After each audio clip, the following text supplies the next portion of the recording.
अगं त्याचं तोंड नाही का बोलायला? तू तुझं बोल ना. हे बघा, शेत जरी असली तर त्यात सुद्धा आम्हाला भागीदारी पाहिजे.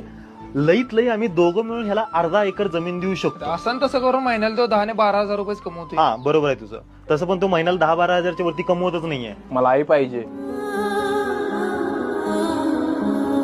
बोलला अमिताभ बच्चनचा डायलॉग. आई मला सांग, तू ह्याच्याजवळ राहणार? ह्यो महिन्याला 10-12 हजार कमवतोय शेती करून. ह्याचं पोट भरायचं अवघड आहे, तुझं पोट भरल. मी राहीन याच्याजवळ. अरे मला काय प्रॉब्लेम नाहीये. त्याला आहे पाहिजे ना, राहू दे. तू आपलं आपलं घे आणि चल. आई, गरिबीची झळ मी माझ्या डोळ्यानं बघितल्या ग. तू आम्हाला दप्तर घेऊन देण्यासाठी दुसऱ्या शेतात राबल्यास. त्या दिवशी 2च्या ऐवजी 3 दप्तर असती तर तूही शिकला असतास रे.